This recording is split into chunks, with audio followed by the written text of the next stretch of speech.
রাদিয়াল্লাহু তাআলা আনহু বলেন, বিশ্বনবী যখন মক্কা থেকে মদিনায় হিজরত করে আসলেন, মদিনার অলিতে গলিতে আনন্দের বন্যা বয়ে গেল। তলা আল বাদরু আলাইনা বলে সবাই বিশ্বনবীকে বরণ করে নিল। সবাই বিশ্বনবীর সাথে দেখা করতে আসলো। সবাই যখন আনসারী নারী পুরুষরা দেখা করতে যায়, আমার আম্মাও বলল, আনাস, মক্কা থেকে বিশ্বনবী এসেছে, চলো তোমারে নিয়ে দেখা করতে যাই। আনাসের মা আনাস রাদিয়াল্লাহু তাআলা আনহু তখন খুব ছোট্ট। তিনি যে দেখে মানুষের ভিড়ে আনাসকে নিয়ে সামনে যাওয়া যায়, আর তিনি দেখলেন মদিনার অলিতে গলিতে মানুষের ভিড়, আনসারী আবাল বৃদ্ধ বনিতা নারী পুরুষ সবাই বিশ্বনবীর সাথে দেখা করছে। আর যারাই দেখা করছে হাতে কোনো না কোনো হাদিয়া নিয়ে বিশ্বনবীর সাথে দেখা করতেছে। সুবহানাল্লাহ কবেন না? আনসারী যত সাহাবারা বিশ্বনবীর সাথে দেখা করতে এসেছে, কি নিয়ে আসছে? কথা কয় না? তাহা দাও তাহাব্বু, হাদিয়া দাও, একে অপরকে হাদিয়া দাও। তোমাদের মধ্যে ভালোবাসার বন্ধনকে বাড়িয়ে দিবে কে? আনাসের মা বললেন, আমি মানুষ ধাক্কাতে ধাক্কাতে বিশ্বনবীর সামনে পর্যন্ত গেলাম, যে দেখি সবাই বিশ্বনবীর হাদিয়া দেয়। আমি বিশ্বনবীর সামনে যে কাঁদো কাঁদো সরে বললাম, ইয়া রাসূলুল্লাহ, ইয়া হাবিবাল্লাহ, লাম ইউবকি রাজুলুন ওয়ালা ইমরাআতুন মিনাল আনসার ইল্লা ক্বাদ আতহাফাকা বিতুহফা। ও নবী, আমি দেখতে পেয়েছি আনসারী এমন কোন নারী নাই, এমন কোন পুরুষ নাই যে আপনাকে আপনার হাতে কোনো না কোনো হাদিয়া দেয় নাই। ওয়া ইন্নী লা আকদিরু আলা যালিকা মা উতহিফুকা বি। কিন্তু ইয়া রাসূলুল্লাহ, ইয়া হাবিবাল্লাহ, আমার কাছে তো কোনো টাকা নাই, আমার কাছে কোনো পয়সা নাই, আমার ঘরে এমন কোন জিনিস নাই যেই জিনিসটা আমি আপনারে হাদিয়া দেব, ইল্লা ইবনি হাদা, আমার এই নার ছেড়া ধন কলিজার টুকরা সন্তান আনাস ছাড়া। ও আখিরি জামানার পয়গম্বর, আমি আমার কলিজার টুকরা আনাসকে আপনারে হাদিয়া দিয়ে দিলাম। ইয়া রাসূলুল্লাহ, মদিনার আনসারী এমন কোন নারী পুরুষ কেউ তো বাকি নাই যে আপনাকে হাদিয়া দেয় নাই, সবাই তো হাদিয়া দিল, কিন্তু আমি তো হাদিয়া দেওয়ার মতো আমার কাছে কিছু নাই। আপনারা কি হাদিস থেকে নেয়া এই গল্পটা বুঝতে পেরেছেন? কথাটা শুনতেছিলেন? আনাস রাদিয়াল্লাহু তাআলা আনহুর মা বললেন, ইয়া রাসূলুল্লাহ, আনসারী এমন কোন নারী নাই, এমন কোন পুরুষ নাই যে আপনারা হাদিয়া দেয় নাই, কিন্তু আমার তো হাদিয়া দেওয়ার মতো কিছু নাই আমার এই কলিজার টুকরা আনাস ছাড়া। কি আর আমি করব? আমার কলিজার টুকরা আনাসকে আমি আপনার দরবারে হাদিয়া দিয়ে দিলাম। ইয়া রাসূলুল্লাহ, আমার ছেলেটারই আপনারা হাদিয়া দিলাম। খুদ হাদা ইয়াখদুমু কামা বাদালাক, আপনার যেই কাজ লাগবে, যেই খেদমতের প্রয়োজন, আপনার এই খেদমত করবে। ও নবী, আমি জানি আনাস আপনার বেশি খেদমত করতে পারবে না।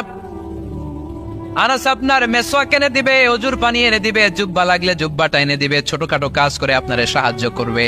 আমার কলিজার টুকরা সন্তানকে চিরকালের জন্য আমি আপনারে হাদিয়া দিয়ে দিলাম। আনাস রাদিয়াল্লাহু তাআলা আনহু বর্ণনা করছেন, আমি দাঁড়িয়ে দাঁড়িয়ে শুনছি আমার আম্মা বলছে আমি নাকি বিশ্বনবীর জন্য হাদিয়া। সুবহানাল্লাহ পড়েন। এবার খেদমত শুরু করলো সাইয়েদনা আনাস। ছোট্ট মানুষ কি আর করবে? কতটুকু খেদমত আর করতে পারবে? বিশ্বনবীর মেসওয়াকটা এনে দেয়। সুবহানাল্লাহ পড়েন।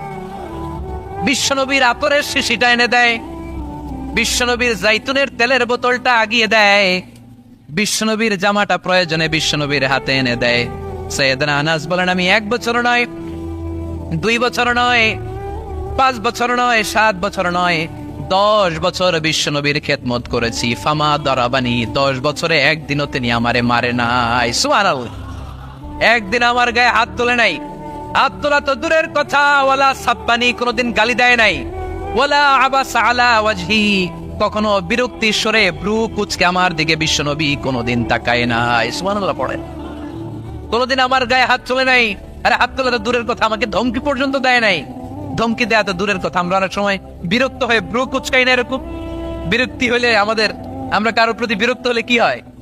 কপাল ব্রু কুচকে ওঠে, ঠিক কিনা? সাইয়েদনা আনাস বললেন, কোনদিন মারে নাই। খাদেম বলতেছে, খাদেম, বড় সাহেবের রিপোর্ট কার থেকে নিতে হয়? হয় খাদেম, নয় দারোয়ান, নয় ঘরের কাজের মেয়ে, তা না হলে ড্রাইভার। বিশ্বনবীর খাদেম বিশ্বনবীর ব্যাপারে কি কমেন্ট করছে? মা সাব্বানি ওয়ালা জারাবানি ওয়ালা আবাসা ফি ওয়াজহি, এই 10 বছরের খেদমতের জিন্দেগিতে কোনোদিন বিশ্বনবী আমারে মারে নাই, গায়ে হাত তুলে নাই। আরে হাত তোলা তো দূরের কথা, একটা ধমকও দেয় নাই। আরে ধমক দেয়া তো দূরের কথা, বিরক্তির সুরে ব্রু কুচকে আমার দিকে কখনো তিনি তাকায় নাই। চিল্লায় বলো সুবহানাল্লাহ। আর আজকে মাইক পেলে মানবতা মানবাধিকারের কর্মী, কি সুন্দর কথা বলে, উইমেন রাইটস এর কথা বলে, শিশু শ্রম নিয়ে কথা বলে, আর বাড়িতে কাজের মেয়ের গায়ের মধ্যে খুন্তি, গরম খুন্তি পিঠের মধ্যে লাগিয়ে পিঠ ঝলসিয়ে দেয়, এরকম আছে না নাই? পত্রপত্রিকায় প্রায় দেখা যায় যে কাজের মেয়েদেরকে কি অত্যাচার করে, খুন্তি গরম করে করে চামড়ার মধ্যে লাগিয়ে স্কিন ঝলসে ফেলেছে, গ্রিলের মধ্যে বেঁধে রেখেছে, সময় মতো খাবার দেয় নাই, পিটিয়ে মাথার চুল কামিয়ে মাথা নেড়া করে দিয়েছে, এরকম আছে না নাই? এরা মানবাধিকারের ঠিকাদার, এরা মানবাধিকারের কথা বলে। আর বিশ্ব ইসলামের খাদেম বিশ্বনবীর ব্যাপারে বলেছে, কোনোদিন মায়ের তো দূরের কথা, হাত তোলা তো দূরের কথা, আরে ধমক দেওয়া তো দূরের কথা, বিরক্তির চেহারা নিয়েও কোনোদিন বিশ্বনবী আমার দিকে তাকায় নাই। চিল্লায় পড়েন সুবহানাল্লাহ। বিশ্বনবী একবার সাইয়েদনা আনাস রাদিয়াল্লাহু তাআলা আনহুকে একটা ছোট্ট জিনিস আনতে পাঠালেন। সাইয়েদনা আনাস রাদিয়াল্লাহু তাআলা আনহু জিনিসটা আনতে যে মদিনার অলিতে গলিতে বাচ্চাদের খেলা দেখে জিনিস আনতে ভুলে খেলায় দাঁড়িয়ে গেলেন। ছোট মানুষ, ছোট্ট একটা বাচ্চা যদি আমার সাথে নেই, সে কি আমার প্রয়োজন বুঝবে? আমার সেন্টিমেন্ট যেরকম বাচ্চা কি ওটা টের পাবে? ছোট্ট আনাসকে বললেন, আমার জুব্বা নিয়ে আসুন। বিশ্ব ইসলাম সামদেশের জুব্বা পড়তেন, বলতেন জুব্বা নিয়ে এসো। জুব্বা আনতে যখন বেরোলেন আনাস রাদিয়াল্লাহু তাআলা আনহু, দেখলেন মদিনার অলিতে গলিতে বাচ্চারা কুতকুত খেলে। কি খেলে? আপনারা খেলেন? তো এই খেলা দেখে আনাস রাদিয়াল্লাহু তাআলা আনহু ভুলে গেলেন যে বিশ্বনবীর জামা আনতে হবে। উনি ভুলে যে উনিও দাঁড়িয়ে খেলা দেখতে শুরু করলেন। এখন ঘন্টার পর ঘন্টা যায়, আনাসও আসে না, জামাও আসে না। বিশ্বনবী ভাবলেন, হায় রে, আনাস মনে হয় ভুলে গিয়েছে, কি আর করা যায়, নিজের জামা নিজেই নিয়ে আসে। বিশ্বনবী বের হলেন জামা আনতে, বের হয়েই দেখে মদিনার গলিতে বাচ্চারা খেলতেছে, ওইদিকে আনাস রাদিয়াল্লাহু আনহু দাঁড়ান। বিশ্ব ইসলাম কিছু বললেন না, যে উনিও আনাস রাদিয়াল্লাহু তাআলা আনহুর পাশে দাঁড়িয়ে খেলা দেখতে আরম্ভ করলেন। সুবহানাল্লাহ পড়বেন না? সাইয়েদনা আনাস খেলা দেখতে দেখতে হঠাৎ বিশ্বনবীর দিকে চোখ পড়ে গেছে। বিশ্বনবীর চোখের দিকে যখন সাইয়েদনা আনাস রাদিয়াল্লাহু তাআলা আনহুর চোখ পড়ে গেছে, সাইয়েদনা আনাস বলে, আমার কলিজাটা এখান থেকে এই দিকে চলে আসছে ভয়ে। কিসে? ভয়ে। উনি বললেন, আমার গলা শুকিয়ে যেতে আরম্ভ করলো, কাঁপতে লাগলাম। আয় হায়, এখন আমার মনে পড়ছে বিশ্বনবীর জামা আনতে পাঠাইছিল, ভুলে গেছে খেলার আবেশে পড়ে। উনি বললেন, বিশ্বনবী আমারে ধমক দেন নাই, আমার গায়ে হাত তোলেন নাই, জামা আনতে পাঠাইছি, এখানে খেলা দেখতেছো এটাও বলেন নাই, বিরক্তিও প্রকাশ করেন নাই। বিশ্বনবী শুধু একটা হাসি দিয়েছেন, স্মাইল। কি দিয়েছেন? একটা মুচকি হাসি দিয়েছেন। কি হাসি? সাইয়েদনা আনাস বলে, ওই যে ওই দিনের বিশ্বনবীর মুচকি হাসির শাসন, মরার আগের দিন পর্যন্ত আমি আনাসকে সোজা রাস্তায় রেখেছি, আর ডানে বায়ে নেয় নাই। শাসন করতে জানলে লাঠি লাগে না, শাসন করতে জানলে ধমক লাগে না, শাসন করতে জানলে পিট্টি দেয়া লাগে না, মুচকি হাসি দিয়েও শাসন করা যায় কি যায় না? সাইয়েদনা আনাস বলেন, কোনোদিন মারে নাই, কোনোদিন ধমক দেয় নাই, সব সময় আমাকে আদর করেছে। চিল্লায় পড়েন সুবহানাল্লাহ। এজন্য সব সময় বিষ্ণু ইসলাম শ্রমিকদেরকে ভালোবাসতেন। শ্রমে কোনো লজ্জা নাই, লজ্জা হচ্ছে অলসতায়। আজ থেকে এই মাহফিল, এই এত বড় আয়োজন, এত বড় গ্যাদারিং তখনই সার্থক হবে যখন আমরা এই সিদ্ধান্তে আসতে পারবো যে আমরা অলস সময় কাটাবো না, আমরা আমাদের এই সময়গুলোকে প্রোডাক্টিভ ওয়েতে কাজে লাগাবো, কোনো না কোনো কাজের সাথে জড়িত হব। Never under estimate any job, whether it's big or small, বড় হোক বা ছোট হোক, কোনো কাজকে আমরা ছোট করে দেখবো না। যে কোনো কাজ করো না ভাই, যে কোনো কাজ করো, তা যেন হয় সবার চেয়ে সবচেয়ে সুন্দর। আমাদের অবসর সময়গুলোকে কাজে লাগানোর দরকার আছে না নাই? আমরা নিজেদেরকে কর্মঠ করে, কর্মজীবী হিসেবে, শ্রমজীবী হিসেবে নিজেদেরকে প্রতিষ্ঠিত করতে চাই। রাজি আছে মুসলমান? লক্ষ্মীপুরের যুবক ছেলেরা আওয়াজ করে বলো, পারা যাবে? লজ্জা কিসে? লজ্জা কিসে? অনেকে টাঙ্কি মারে, এদিক সেদিক ঘুরে, আর বলে আমার আব্বা চেয়ারম্যান। আরে তোর আব্বা চেয়ারম্যান, তুই কি? আমার আব্বা MP, member of the parliament. আরে তোর বাবা এমপি, এটা তো তার গৌরব, তোর কি আছে সেটা বল। এজন্য নিজের পায়ে দাঁড়াবো। অলসতার সাথে আমাদের কোনো সম্পর্ক। আজকের এই মাহফিল থেকে আমরা অলসতা, অকর্মণ্যতাকে নো বলে দিলাম। অলসতাকে আমরা কি বললাম? আরো জোরে বলতে হবে, অলসতাকে কি বলবো? আর সব সময় কর্মঠ থাকবো, এনার্জেটিক থাকবো, নিজের পায়ে দাঁড়াবো, আইডিয়া জেনারেট করব, এন্টারপ্রেনার হওয়ার চেষ্টা করব, নতুন নতুন উদ্যোক্তা হওয়ার মাধ্যমে আমরা আমাদের নিজেদের ভাগ্য পরিবর্তনের চেষ্টা করব। কারণ আল্লাহ বলেছেন, ইন্নাল্লাহা লা ইউগাইয়িরু মা বিকাউমিন হাত্তা ইউগাইয়িরু মা বিআনফুসিহিম। আল্লাহ তাআলা ততক্ষণ পর্যন্ত কোন জাতির ভাগ্যের চাকার পরিবর্তন করে না যতক্ষণ পর্যন্ত ওই জাতি নিজে নিজের ভাগ্যের চাকার পরিবর্তন করতে না চায়। চিল্লা এখন ঠিক কিনা? লাকাদ খালাকনাল ইনসানা ফি কাবাদ, আমি মানব জাতিকে কষ্ট সহিষ্ণু আর কর্ম সহিষ্ণু করে তৈরি করেছি। স্রষ্টা আমাদেরকে সৃষ্টি করে এক সংগ্রামে ঠেলে দিয়েছে। এখানে সংগ্রাম না করলে বেঁচে থাকা যায়? আমাদের সংগ্রামটা শুরু হয়েছে যখন আমরা মায়ের পেট থেকে বেরিয়েছি, ঠিক কিনা? একটা বাবার স্পার্মের মধ্যে 2 কোটি যদি শুক্রাণু না থেকে সেখান থেকে সন্তান হয় না। তার মানে এই 2 কোটি শুক্রাণুর মধ্য থেকে আপনি একজন সফল মানুষ, যিনি বাকি 2 কোটির মধ্য থেকে সব শুক্রাণুগুলোকে হারিয়ে আপনি সফল হতে পেরেছেন। সেখান থেকে দুনিয়ার বুকে আপনি যখন এসেছেন, আপনাকে সংগ্রাম করে আসতে হয়েছে। যারা সিজারের মাধ্যমে পৃথিবীতে আসে তাদের এই সংগ্রামটা থাকে না, কিন্তু যারা নর্মাল প্রসেসে পৃথিবীতে আসে তাদের প্রচন্ড সংগ্রাম করে প্রচন্ড চাপা খেয়ে পৃথিবীতে আসতে হয়, ঠিক কিনা? কারণ আমাদের সাইজ ছিল অনেক বড়। আমাদের মায়ের যে অঙ্গটা দিয়ে আমরা পৃথিবীতে আসব, ওই জায়গাটা ছিল খুবই সরু। আমাকে সংগ্রাম করে, আমাকে যুদ্ধ করে, আমার নিজের অস্তিত্বের প্রমাণ দিয়ে চিৎকার মেরে এই পৃথিবীতে আসতে হয়েছে। চিল্লায় বলো ঠিক কিনা? এজন্য এই পৃথিবীর বুকে আমরা যতদিন থাকবো সংগ্রাম করে বাঁচতে হবে, ঠিক কিনা? সূরাতুল জুমার 10 নম্বর আয়াতে আল্লাহ তাআলা আমাদেরকে কর্মচঞ্চল হতে বলেছেন, কাজ করে খেতে বলেছেন। কাজে লজ্জা নেই, লজ্জা অলসতায়। কাজে লজ্জা আছে? লজ্জা কিসে?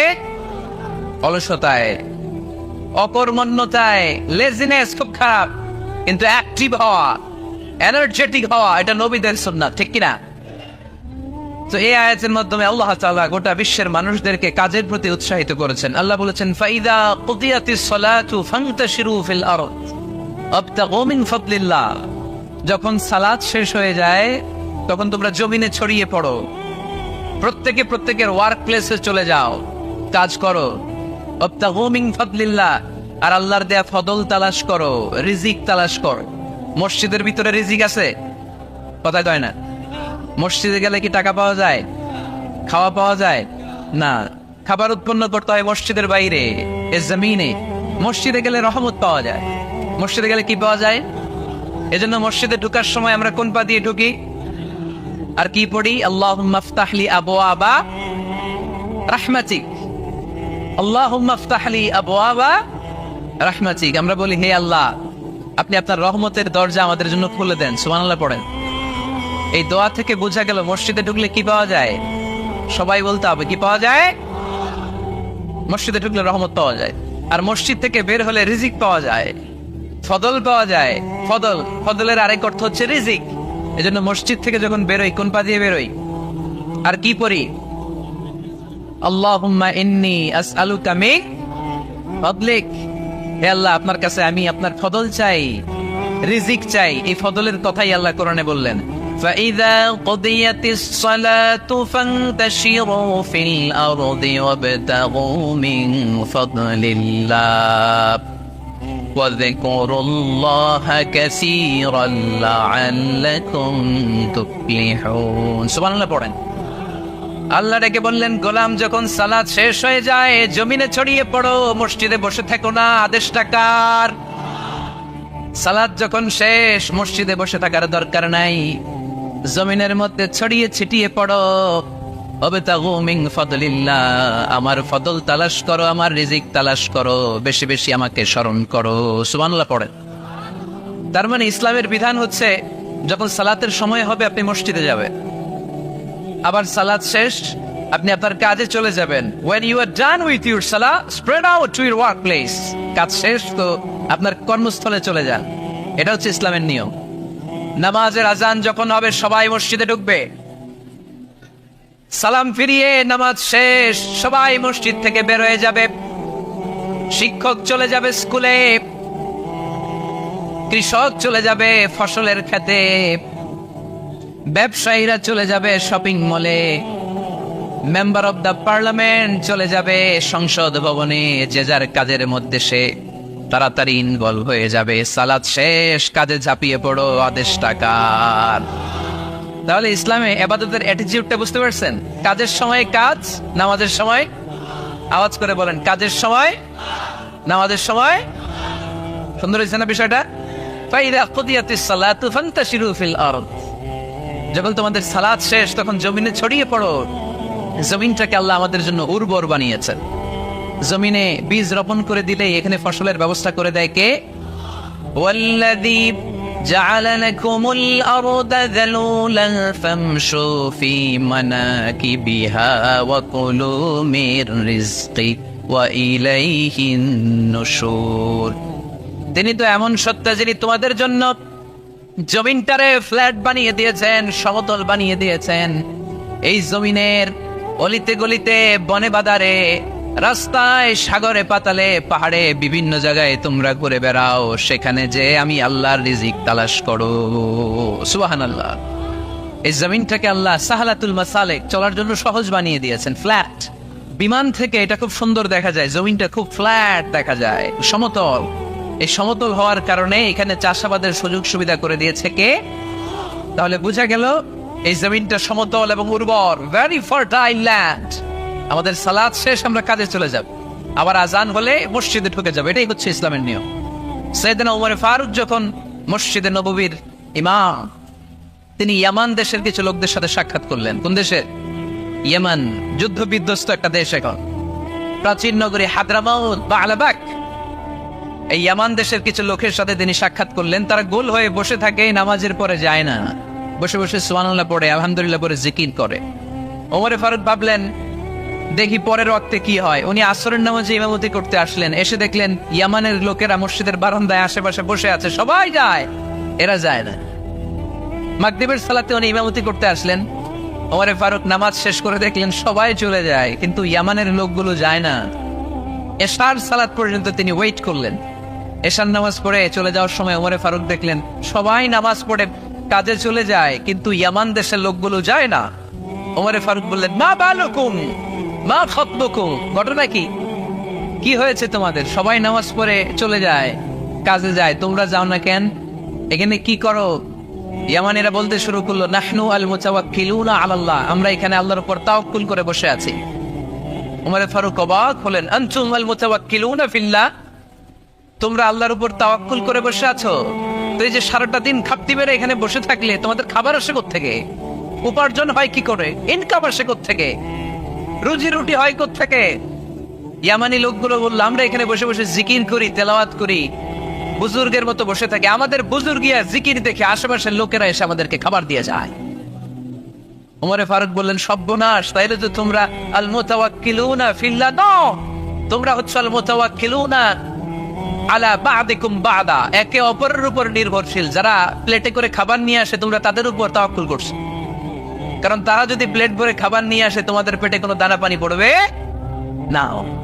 তোমরা আল্লাহর উপর মুতাওয়াক্কিলুনা আলাল্লাহ নও, তোমাদের সাধ্যের সবটুকু করার পরে তারপরে তোমরা তাওয়াক্কুল করবে। কি সুন্দর ইসলাম! এক সাহাবী বললেন, ইয়া রাসূলুল্লাহ, আমি উটে চড়ে এসেছি, তো আপনি তো আমাদেরকে তাওয়াক্কুলের ওয়াজ করেছেন, আমি উটের রশিটা গাছের মধ্যে না বেঁধে যদি শুয়ে থেকে আল্লাহর উপর তাওয়াক্কুল করে, উটটা থাকবে না? বিশ্বনবী বললেন, না, তোমার উট থাকবে না, আগে রশি দিয়ে উটটা বাঁধো, ইআকিলহা সুম্মা তাওয়াক্কাল আলাল্লাহ, আগে টাইট করে রশি দিয়ে গাছের সাথে উটের রশিটা বাঁধো, এরপর আল্লাহর উপর তাওয়াক্কুল করো। এটার নাম তাওয়াক্কুল। চিল্লায় বলেন ঠিক কি না? আপনার পার্টটা আপনার করতে হবে, আপনার যে রোল, এই রোলটা প্লে করতে হবে। আপনার সর্বোচ্চটুকু করার পরে আমরা তাওয়াক্কুল করি একজনের উপর। চিল্লায় বলেন তিনি কে? ওমর ফারুক বললেন, তোমরা মুতাওয়াক্কিলুনা আলাল্লাহ নাও, তোমরা বের হয়ে যাও, খবরদার এরপরে কোনো দিন তোমাদেরকে যেন এই মসজিদের মধ্যে ঘাপটি মেরে গোল হয়ে বসে থাকতে না দেখা যায়। কারণ ফাইদা কুদিয়াতিস সালাতু ফান্তাশিরু ফিল আরদ ওয়াবতাগু মিন ফাদলিল্লাহ, ইসলামের বিধান হচ্ছে যখন নামাজ শেষ মসজিদে বসে থাকা যাবে। চিল্লায় বলেন, বসে থাকা যাবে? যাবে না। সর্বোচ্চটুকু করে তারপরে আপনাকে বের হয়ে যেতে হবে। প্রতিদিন সকালবেলা পাখির বাসা থেকে দেখবেন পাখিগুলো খালি পেটে বের হয়ে যায়। আপনাদের এই এলাকায় পাখির বাসা আছে? কি পাখির বাসা আছে? হ্যাঁ, সব পাখি আছে। তো সকালবেলা দেখবেন পাখির বাসা থেকে পাখিগুলো খালি পেটে বের হয়ে যায়। বিকেল বেলায় পাখিগুলোর ওদর ভর্তি করে, পেট ভর্তি করে আবার পাখির নিড়ে ফিরিয়ে দেয় কে? কারণ পাখিগুলো তাওয়াক্কুল করেছে কার উপর? পাখিগুলো তাওয়াক্কুল করে যদি পাখির নিড়েই বসে থাকতো, ওদের পেটে খাবার আসতো? কথা বলেন। বিশ্বনবী এটাই বললেন, তাকদু খিমাসান ওয়া তারুহু বিতানান, তোমরা যদি পাখির মতো তাওয়াক্কুল করো, মানে আল্লাহর উপর তাওয়াক্কুল করে জমিনে বের হয়ে যাও, তোমাদেরও রিজিকের দায়িত্ব নিয়ে নিবে কে? সকালবেলা প্রতিটা পাখি না খেয়ে বের হয়ে যায়, একটা পাখির পেটের ভেতরে কোনো দানা পানি নাই, কিন্তু আল্লাহর উপর তাওয়াক্কুল করে পাখিগুলো যখন বের হয়ে যায়, বিকেল বেলা পেট ভর্তি করে, ওদর ভর্তি করে, আবার পাখির নিরে পাখিগুলোরে ফিরিয়ে দেয় কে? পাখিগুলোকে আমাদের মতো খাবার জমা করে রাখতে পারে? আমরা তো 7 দিনের বাজার একবারে করে ফ্রিজে রাখি। পাখিদের ফ্রিজ আছে না? আছে। আমাদের অতিরিক্ত টাকা হলে আমরা ব্যাংকে ব্যালেন্স করে রাখতে পারি, অ্যাকাউন্ট করে রাখতে পারি। পাখিরাও তো অ্যাকাউন্ট করে রাখে না? না, প্রতিদিন না খেয়ে বের হয়। কালকে ওই পাখিটা কি খাবে, কোন জায়গা থেকে তার রিজিকের ব্যবস্থা হবে, আল্লাহ ছাড়া কেউ জানে। এটার নাম তাওয়াক্কুল। এটার নাম কি? আমাদের সাধ্যের, আমাদের ক্যাপাসিটি, আমাদের ক্যাপাবিলিটির সবটুকু করে আমরা তাওয়াক্কুল করি একজনের উপর। চিল্লায় বলেন তিনি কে? এজন্য ইসলাম আমাদেরকে শিখায়, সালাত যখন শেষ, বের হয়ে যাও, কাজে নেমে পড়ো। কাজে কোনো লজ্জা নাই, পরিশ্রমে কোনো লজ্জা আছে? যিনি রিক্সা চালায় এতে তার কোনো লজ্জা আছে? দিনমজুর, কুলি, ঠেলা গাড়ি চালায়, ছোট্ট ব্যবসা করে, এতে কোনো লজ্জা আছে? লজ্জা নাই। খেয়াল রাখবেন, লজ্জা হচ্ছে অলসতায়। লজ্জা কিসে? বিষ্ণু ঈসা ইসলাম বলেছেন, মা আকালা আহাদুন তাআমান কাত্তু খায়রুম মিন আইয়াকুলা মিন আমালি ইয়াদি। নিজ হাতে উপার্জিত খাবারের চেয়ে, অর্থের চেয়ে শ্রেষ্ঠ খাবার পৃথিবীর কোন মানুষ কোনদিন ভক্ষণ করে নাই। চিল্লায় কোন সুবহানাল্লাহ। শ্রেষ্ঠতম খাবার নিজ হাতে উপার্জিত খাবার। ঘাম জড়িয়ে যে অর্থ উপার্জন করা হয়, যে ইনকাম করা হয়, এটা হালাল। আর হালাল খেয়ে দোয়া করলে কবুল করে কে? এজন্য খেটে খাওয়া মানুষ, শ্রমজীবী মানুষ আর মেহনতি মানুষদেরকে বিশ্বনবী খুব ভালোবাসতেন। তারা বিশ্বনবীর বন্ধু, আর বিশ্বনবী ছিল তাদের বন্ধু। সুবহানাল্লাহ পড়েন। এত ভালোবাসতেন বিশ্বনবী খেটে খাওয়ার মেহনতি মানুষদেরকে। সব সময় বিষ্ণু ইসলাম তাদের জন্য দোয়া করতেন।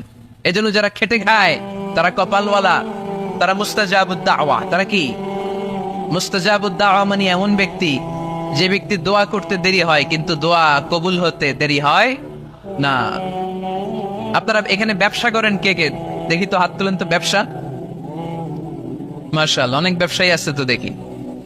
আচ্ছা, হাত নামান। চাকরি করেন কে কে? চাকরি, চাকরিও তো অনেক করে দেখি। হাত নামান। প্রবাসী, ছুটিতে দেশে আসছেন। হুজুর আমি আছি, কই? আপনি দেখতে আসছেন? মাশাআল্লাহ। কোন দেশে থাকেন? সৌদি আরব। আলহামদুলিল্লাহ। সৌদিতে ভাল লাগে নাকি সৌদি স্বপ্নের দেশ, খাটতে খাটতে জীবন শেষ? ইনশাআল্লাহ। আচ্ছা, ইউনিভার্সিটির স্টুডেন্ট আছো কারা কারা দেখি? মাশাআল্লাহ, হাত নামাও। ক্লাস 5 থেকে ইন্টারমিডিয়েট পর্যন্ত পড়াশোনা করতেছো, অথবা দাখিল আলিম পর্যন্ত, কারা কারা দেখি? মাশাআল্লাহ, হাত নামাও, হাত নামাও। একবারও যারা হাত তোলেন না, এবার তারা হাত তোলেন। আন্নেরা কি করেন? হ্যাঁ,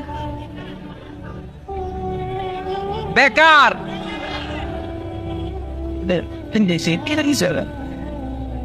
বাংলাদেশে চাকরির বাজার খুব মন্দা, ঠিক কিনা? বাংলাদেশ ইন্ডিয়াতে চাকরি পেতে অনেক কষ্ট। সামান্য একটা পদের জন্য যেখানে চেয়েছে ক্লাস 8 পাস, এখানে ডবল মাস্টার ডিগ্রি অ্যাপ্লাই করছে কয়েক লক্ষ। এজন্য আমাদেরকে উদ্যোক্তা হতে হবে। You have to be the entrepreneur. আমাদের উদ্যোক্তা দরকার, বেশি বেশি নতুন নতুন উদ্যোক্তা। নিজেই এমন আইডিয়া নিয়ে আসবে, যে আইডিয়া বিক্রি করে, দুর্দান্ত আইডিয়া দিয়ে তুমি পুরো দেশ কাঁপিয়ে দিতে পারো। পারা যাবে না লক্ষ্মীপুরের ছেলেরা? আইডিয়ার অনেক দাম। You have to generate new ideas. নতুন নতুন আইডিয়া এনে মানুষ গোটা বিশ্বকে তাক লাগিয়ে দিচ্ছে। এই যে কত কয়েক বছর আগে কারের একটা রাইড চালু হয়েছে, নাম হয়েছে উবার। কি নাম? ঢাকায় যারা চলাফেরা করেন তারা হয়তো চড়েছেন। উবারের নাম শুনছেন না? এই উবার কোম্পানি কি করে জানেন? নিজেদের ব্যবসা নাই, পুঁজি নাই, পাত্তি নাই, অফিস নাই, কিচ্ছু নাই, কোটি কোটি টাকা হাতায় নিচ্ছে। Just idea, just they are generating new ideas. নতুন নতুন আইডিয়া দিয়ে গোটা বিশ্ব কাঁপিয়ে নিয়েছে। একটা মোবাইল অ্যাপস এর মাধ্যমে। কিসের মাধ্যমে? Mobile apps. একটা কোম্পানি খুলেছে, গোটা বিশ্বের সব প্রাইভেট কারওয়ালারা ওইখানে রেজিস্ট্রেশন করে, আপনি মোবাইলে কোথায় যাবেন, কোত্থেকে যাবেন লিখবেন, গাড়ি আপনার বাড়ির সামনে এসে হাজির। তার একটা পার্সেন্টেজ ওই উবার কোম্পানি পায়। ইউনাইটেড স্টেটস অফ আমেরিকার একটা স্টেট আছে সান ফ্রান্সিসকো, ওইখান থেকে শুরু করছে। 775টা সিটিতে ওদের অপারেশন আছে। বাংলাদেশে ঢাকাতেও আছে। আমি মালয়েশিয়াতে থাকি, ওখানেও আছে, ওখানেও আমরা চড়ি। প্রায় 63টা দেশে ওদের কাজবাজ আছে। গত বছরে 2018 সালে ওদের প্রফিট ছিল, রেভিনিউ ছিল 11.27 billion US dollar, 11.27 US billion dollar. Just they are selling their ideas, নতুন নতুন আইডিয়া দিয়ে গোটা বিশ্বকাপ আছে। এই উবার যখন চালু হলো, আমি তখন মালয়েশিয়ায় শুনলাম বাংলাদেশে নতুন আর একটা বাইরে হচ্ছে, পাঠাও। কি নাম? এটা বোধহয় সারা বাংলাদেশ ব্যাপী হয় নাই, 3টা জায়গায়, সিলেটে, চট্টগ্রামে আর ঢাকায়। এরা আরো চালাক, বাংলাদেশের ছেলেপেলেদের মাথায় চিকন চিকন অনেক বুদ্ধি। এরা ভাবলো এই উবার দিয়ে আর আমরা কত আগাবো, আমাদের গাড়ি আরো ছোট করতে হবে। এরা মোটরসাইকেল রাইড দেওয়া শুরু করছে।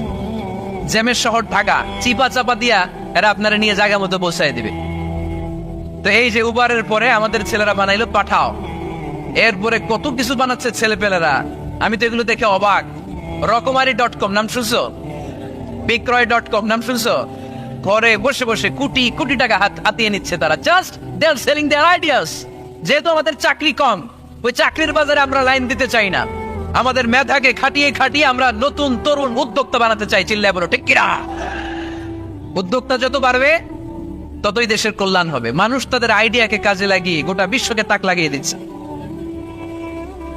আমরা আমাদের সমতল ভূমিতে চাষ করতে চাই না। মালয়েশিয়াতে একটা এলাকা আছে ক্যামেরুন হাইল্যান্ড, ওরা পাহাড়ের মধ্যে চাষাবাদ করে গোটা মালয়েশিয়ার খাদ্যদ্রব্যের অভাবকে মুক্ত করে দিয়েছে। পাহাড়ের মধ্যে ওখানে ফুলের বাগান, ক্যামেরুন হাইল্যান্ড প্রায় 6000 ফিট উঁচু, প্রচন্ড ঠান্ডা। এই ঠান্ডা পাহাড়ে হিল ট্রাক্স এরিয়াতে মালয়েশিয়ার এই ক্যামেরুন হাইল্যান্ডে ওখানে আছে ফুলের বাগান, আছে ফলের বাগান, আছে চায়ের বাগান, ওখানে মধুর চাষ হয়, ওখানে শাকসবজি চাষ হয়, ওখানে অনেক কিছু চাষাবাদ হয়। ওই ফলমূল শাকসবজি দিয়ে গোটা মালয়েশিয়ার 14টা স্টেটে যত শাক সবজি ফলমূল লাগবে ওরা আঞ্জাম দেয়। আর আমরা আমাদের সমতল ভূমিতে চাষ করতে চাই না, আমরা চাষাবাদকে খুব লজ্জা মনে করি। এটা ভুল আইডিয়া। আমাদের যে এলাকা যে জিনিসের জন্য বিখ্যাত ওইটাকে আমাদের ব্র্যান্ডিং করতে হবে। লক্ষ্মীপুর কিসের জন্য বিখ্যাত? নারিকেল সুপারি। নারিকেল সুপারি যে পৃথিবীর কত মানুষ, ইন্দোনেশিয়ান লোকেরা মরির মতো খায় নারিকেল আর সুপারি। তো এইটারে আমাদের ব্র্যান্ডিং করতে হবে। যেই দেশে যেটা আছে, যেই এলাকা যেই পণ্যের জন্য বিখ্যাত ওইটা আমাদের ব্র্যান্ডিং করতে হবে। আমাদের আদমজির জুট মিল বন্ধ না, পাওয়ানি জুট মিল বন্ধ। আমাদের পাট শিল্পকে ধ্বংস করে দিয়ে ইন্ডিয়া এখন ওই কটনের পাঞ্জাবি বানায়, জুট কটনের পাঞ্জাবি, আছে না নাই? পুরা বাংলাদেশের মার্কেট এই জুট কটনের পাঞ্জাবি দিয়ে সয়লাভ। আমাদের বাংলাদেশের পাট দিয়ে যদি আমরা মিহি পাঞ্জাবি বানাতে পারতাম, গোটা বিশ্ববাজারকে আমরা দখল করে নিতে পারতাম, ঠিক কিনা? এজন্য আমাদেরকে নতুন নতুন আইডিয়া জেনারেট করতে হবে। চাকরির পিছনে বসে থাকলে চলবে না। আর আজান যদি হয়ে যায় ছুটে যাবো মসজিদে, আর নামাজ শেষ হলে আমরা আমাদের কাজের দিকে চলে যাবো। চিল্লায় বলেন ঠিক কিনা? যেটাই করবো আমরা ভালোভাবে করবো। আল্লাহ বলেছেন লিয়াবলুয়াকুম আইয়ুকুম আহসানু আমালা। লক্ষ্মীপুরের ভাইয়েরা আওয়াজ করে উত্তর দেন, আওয়াজ করে উত্তর দিতে হবে। জান্নাতে যেতে হলে 100তে কত নাম্বার পেতে হবে? হ্যাঁ, হয় নাই 51। কি নাম তোমার? হ্যাঁ, ফরহাদ। জান্নাতে যেতে হলে 100তে আমার দরকার 51। 100তে কত লাগবে? ফাআম্মা মান সাকুলাত মাওয়াজিনুহু ফাহুয়া ফি আইশাতির রাদিয়া। সেদিন মিজানের পাল্লা যার ভারী হয়ে যাবে সে আনন্দ উৎসবে থাকবে। তো মিজানের পাল্লা ভারী হওয়ার জন্য 100তে আমার কত পাওয়া লাগবে? কত পাওয়া লাগবে? 51 পেলেই হয়ে যাবে। এজন্য আল্লাহ বলছেন লিয়াবলুয়াকুম আইয়ুকুম আহসানু আমালা। যেটাই করবে ভালোভাবে করবে। আল্লাহ এটা পরীক্ষা করতে চান যে আমরা ভালোভাবে কে কতটুকু আমল করেছি। যারা আরবি বোঝেন, আলেম ওলামা, আপনারা জানেন এখানে আল্লাহ বলেননি লিয়াবলুয়াকুম আইয়ুকুম আকসারু আমালা। আল্লাহ এটা দেখতে চান যে তোমাদের মধ্যে থেকে কে বেশি আমল করে। এটা বলছে আল্লাহ? বলে নাই। আল্লাহ বলেছে লিয়াবলুয়াকুম আইয়ুকুম আহসানু আমালা, যে ভালো করে করে। এজন্য আমরা যাই করি না কেন কি করে করব? আওয়াজ করে বলতে হবে। কেমন করে করব? যে কোনো কাজ করো না ভাই, যে কোনো কাজ করো তা যেন হয় সবার চেয়ে সবচেয়ে সুন্দর। পড়েন, যে কোনো কাজ করো না ভাই, যে কোনো কাজ করো তা যেন হয় সবার চেয়ে সবচেয়ে সুন্দর। পড়েন, যে কোনো কাজ করো না ভাই, যে কোনো কাজ করো তা যেন হয় সবার চেয়ে সবচেয়ে সুন্দর। হোক না সেটা পড়া লেখা, রঙের ভাষায় ছবি আঁকা। পড়েন, হোক না সেটা পড়া লেখা, রঙের ভাষায় ছবি আঁকা, হোক না সেটা সামান্য কাজ কিংবা মহত্তর, তা যেন হয় সবার চেয়ে সবচেয়ে সুন্দর। যে কোনো কাজ করো না ভাই, যে কোনো কাজ করো, তা যেন হয় সবার চেয়ে সবচেয়ে সুন্দর। চিৎকার করে বলেন ঠিক কিনা? আমরা যেটাই করি না কেন এটা ভালো করে করার দরকার আছে না নাই? এজন্য কাজে আর শ্রমে কোনো লজ্জা নাই। লজ্জা হচ্ছে অলসতায়। লজ্জা কিসে?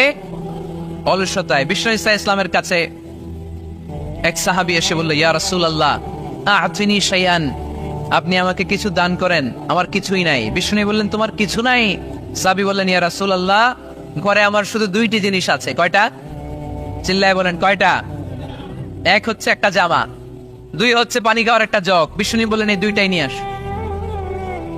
বিশ্বনবীর কথা শুনে ওই সাহাবী ঘর থেকে জামা নিয়ে আসলেন, পানি খাওয়ার জগ নিয়ে আসলেন। বিশ্বনবী সাল্লাল্লাহু আলাইহি ওয়াসাল্লাম ওনার মোবারক হাত দিয়ে এক হাতে জামা ধরে আরেক হাতে পানির জগটা ধরে সাহাবীদের দিকে উদ্দেশ্য করে বললেন, মাইয়াশতারি হাদাইন, এই দুইটা জিনিস কেনার মতো কে কে আছে দেখি? কয়েকজন হাত তুললো। বিশ্বনবী বললেন, কত দিয়ে কিনবা? এক সাহাবী বলে, ইন্নী আশতারি হিমা বিদিরহাম, ও নবী যদিও এগুলো আমার দরকার নাই, কিন্তু আপনি যেহেতু নিলামে ডাক তুলেছেন, ইয়া রাসূলুল্লাহ ইয়া হাবিবাল্লাহ, আপনার সম্মানে আমি 1 দিরহাম দিয়ে দুইটা জিনিস কিনে নেব। 1 দিরহাম, একটা জামা, একটা পানি খাওয়ার জগ, দাম কত? 1 দিরহাম। বিশ্বনবী বললেন, না না, 1 দিরহাম তো অনেক কম হয়ে যায়, মাইয়াজিদু আলা যালিক, এর চেয়ে বেশি দামে কে কিনবা? আরেক সাহাবী হাত তুলে বলতে লাগলো, ইয়া রাসূলুল্লাহ ইয়া হাবিবাল্লাহ ওয়া ইন্নী আশতারিহিমা বিদিরহামাইন, আমি এই জামাটার পানি খাওয়ার জগটা 1 দিরহাম নয় 2 দিরহামের বিনিময়ে কিনতে চাই। বিষ্ণু ঈসা ইসলাম ওই সাহাবাকে দিয়ে দিলেন। দিয়ে 2 দিরহাম নিয়ে যে লোকটা ভিক্ষা করতে এসেছিল তার হাতে 2 দিরহাম দিয়ে বললেন, যাও 1 দিরহাম দিয়ে ঘরে খাবার কিনে দিয়ে আসো, আরেক দিরহাম দিয়ে একটা কুঠার কিনে নিয়ে আসো। শুনতেছেন? কি কিনে নিয়ে আসো? কুঠার দিয়ে কি করে? গাছ কাটে। ওই সাহাবী কুঠার কিনে নিয়ে আসার পরে বিশ্বনবী নিজ হাতে কুঠারের মধ্যে একটা কাঠের হাতল লাগাই দিলেন। আল্লাহু আকবার! হাতল ছাড়া কুঠার ইউজ করা যাবে?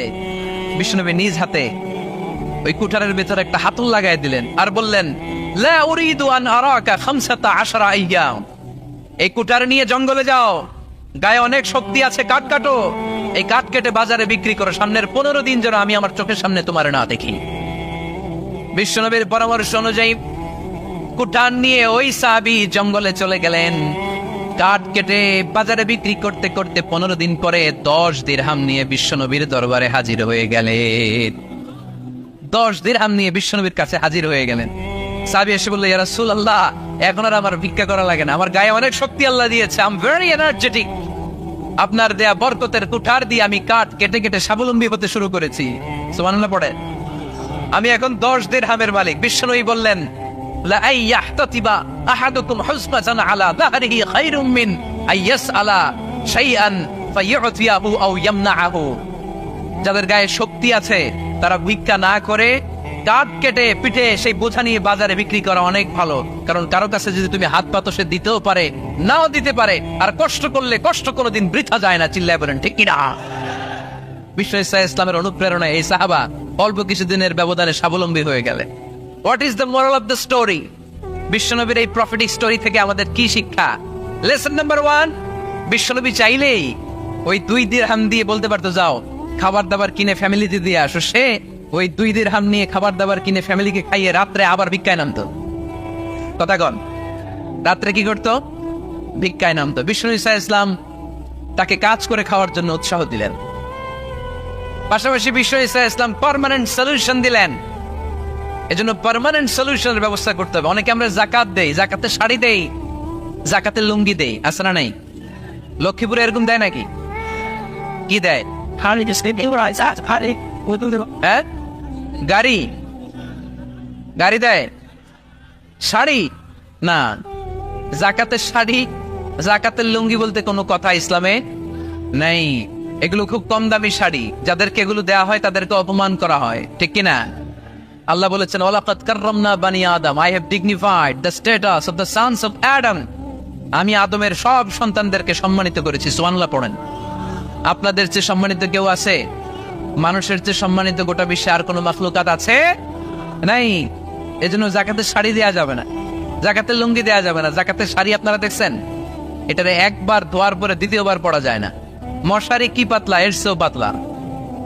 এই জন্য জাকাতের শাড়ি, জাকাতের লুঙ্গি বলতে ইসলামের কোনো পরিভাষা নাই। আপনাকে স্বাবলম্বী করে দেওয়ার চেষ্টা করতে হবে। যারা লক্ষ্মীপুর জেলায় বিজনেস ম্যাগনেট আছেন, তারা একসাথে হয়ে একটা স্ট্রং জাকাত ম্যানেজমেন্ট প্ল্যাটফর্ম করতে পারেন, যেখান থেকে আপনারা বিভিন্ন থানায়, বিভিন্ন গ্রামে বাছাই করে করে কিছু ভাইদেরকে জাকাত দিতে পারেন স্বাবলম্বী করার উদ্দেশ্যে। যেই ফ্যামিলিকে আছে, কি নাম এটা, পল্লী উন্নয়ন ক্লাব, মাশাআল্লাহ, জাকাত ফান্ড দিয়ে বিদেশে লোক পাঠায়। এর চেয়ে সুন্দর পদ্ধতিতে জাকাত বিতরণ আর হতে পারে? যেই লোকটাকে, যেই ছেলেটাকে বিদেশে পাঠানো হয়েছে, ওই ফ্যামিলিটা আর কোনোদিন জাকাতের শাড়ি নেওয়ার জন্য লাইনে দাঁড়াবে? যেই ছেলেটাকে ওনারা অস্ট্রেলিয়ান গাবি কিনে দিছে, দুধ বিক্রি করে যেই ফ্যামিলিটা স্বাবলম্বী হতে শুরু করেছে, তারা আর কোনোদিন জাকাতের লাইনে যেয়ে দাঁড়াবে না। এজন্য জাকাত দিতে হবে স্বাবলম্বী করার জন্য। ইসলাম আমাদেরকে এটাই শিখিয়েছে, কাজ করে খেতে হবে। কাজে লজ্জা নেই, লজ্জা হচ্ছে অলসতায়। লজ্জা কিসে? আজকের আলোচনা থেকে এটা মুখস্থ করে নিতে হবে। কাজে লজ্জা নেই। লক্ষ্মীপুরের ইয়াংস্টারেরা শ্রমে লজ্জা নেই, পরিশ্রমে লজ্জা নেই, লজ্জা অলসতায়। লজ্জা কিসে? আরো জোরে। নবীরা কি এমনি এমনি বসে বসে খাইছে? কঠিন পরিস্থিতিতেও নবীরা পরিশ্রম করে উপার্জন করা লেগেছে, ঠিক কিনা? সাইয়েদনা মারিয়াম আলাইহিস সালাম, যার নামে আল্লাহ তাআলা কোরআনে একটা সূরা দিলেন, উনি পৃথিবীতে এমন একজন মহিয়সী নারী, যেই নারীর গর্ভে, যেই নারীর পেটের ভেতরে স্বামীর স্পর্শ ছাড়া সন্তান দিয়েছে কে? সাইয়েদনা ঈসা আলাইহিস সালাম পেটে আসলেন। মারিয়াম আলাইহিস সালাম লজ্জা পেলেন। আয় আয়, কেমন করে এলাকাবাসীদের কাছে আমি আমার মুখ দেখাবো? বিয়ে করি নাই, স্বামী নাই, বিয়ে হয় নাই, স্বামী নাই, কিন্তু পেটে সন্তান চলে এসেছে। হায় হায়, এলাকায় কেমনে মুখ দেখাবো? লজ্জায় পড়ে মারিয়াম আলাইহিস সালাম এলাকা থেকে চলে গেলেন। কি অবাক করা কাণ্ড! বাচ্চা ভূমিষ্ঠ হওয়ার জন্য, বড় হওয়ার জন্য 6 মাস 7 মাস লাগে নাই, পেটে বাচ্চা আসার সাথে সাথে বাচ্চাটারে বড় করে দিয়েছে কে? সাইয়্যিদাতুনা মারিয়াম আলাইহিস সালাম এবার বসে বললেন, বুঝতে আরম্ভ করলেন প্রেগন্যান্সির পেইন উঠেছে। হঠাৎ করে পেট থেকে বাচ্চা ভূমিষ্ঠ হয়ে যাওয়ার পরে উনি কাঁপতে আরম্ভ করলেন। ক্ষুধার চোটে খাবার কিছু নাই, সামনে ঝর্ণা, উপরে একটা খেজুর গাছ। সাইয়েদনা ঈসা আলাইহিস সালামকে কোলে নিয়ে মারিয়াম আলাইহিস সালাম মনে মনে ভাবে, হায় রে, কেউ যদি একটু খেজুর পেড়ে দিত, এই ক্ষুধার মুহূর্তে আমি খেজুর খেয়ে পেটের ক্ষুধা নিবারণ করতাম। রব্বুল আলামিন মারিয়ামকে উদ্দেশ্য করে আয়াত নাজিল করে দিলেন, ওয়া হুজ্জি ইলাইকি বিজিযিন নাখলাতি তুসাকিত আলাইকি রাতাবান জানিয়া। কোরআন সাক্ষী, হুজ্জি ইলাইকি বিজিযিন নাখলা, এর মানে হচ্ছে মারিয়াম, কেউ পেড়ে দিবে না, একটু কষ্ট করে হাতটা উঁচু করে খেজুরের ডালা ধরে ঝাঁকুনি মারো, টষ্ট সে কাঁচা পাকা খেজুর নিচের দিকে পড়বে, তারপর তুমি তুলে খাবে। সুবহানাল্লাহ পড়ে। আল্লাহ চাইলে অটোমেটিক্যালি কারামাত হিসেবে খেজুরগুলো নিচে ফেলতে পারতেন না? কথাগণ, খেজুরগুলো অটোমেটিক্যালি নিচের দিকে পড়ছে? পরে নেই। আল্লাহ শিক্ষা দিয়েছে, যেই পরিস্থিতিতে থাকো না কেন, তোমাকে শ্রম ব্যয় করে, কষ্ট করে তোমার উপার্জন করতে হবে, রিজিকের বন্দোবস্ত করতে হবে। চিল্লায় বলেন ঠিক কিনা? ইসলাম আমাদেরকে এটাই শিখিয়েছে, কাজে লজ্জা নাই। আবার বিশ্বনবী বললেন, ইন খামাতিস সাআ ওয়া ফি ইয়াদি আহাদিকুম ফাসিলাতুন, তোমাদের কারো হাতে যদি একটা চারা বীজ থাকে, সে যদি দেখে কিয়ামত হতে শুরু করেছে, ফা ইন ইসতাতাআ আইয়াগরিসাহা ক্বাবলা আন তাকুমাস সাআ ফালইয়াগরিসহা, কারো হাতে একটা চারা বীজ নিয়ত করেছে, চারা বীজটা রোপণ করবে, ইন দা মিন টাইম দেখলো কিয়ামত হতে শুরু করেছে, বিশ্বনবী বললেন, যদি তোমার সুযোগ থাকে কিয়ামত হওয়ার আগে চারা বীজটা রোপণ করে দাও। কথা বুঝতে পেরেছেন? আপনার হাতে একটা চারা বীজ, আপনি প্ল্যান করেছেন এই চারা বীজটা রোপণ করবেন, ইন দা মিন টাইম দেখলেন কি হওয়া শুরু হয়েছে? ইযা জুলজিলাতিল আরদু জিলজালাহা, দ্য বিগেস্ট আর্থকোয়েক, ভূমিকম্প শুরু হয়েছে, কিয়ামত হয়ে যাবে। বিশ্বনবী বললেন, কিয়ামত হইতেছে ওদিকে, আর তোমার হাতে যদি চারা বীজ থাকে, দেরি করো না, কিয়ামত তোমার কাছ পর্যন্ত আসার আগে সুযোগ পেলে চারা বীজটা রোপণ করে দাও। ইসলাম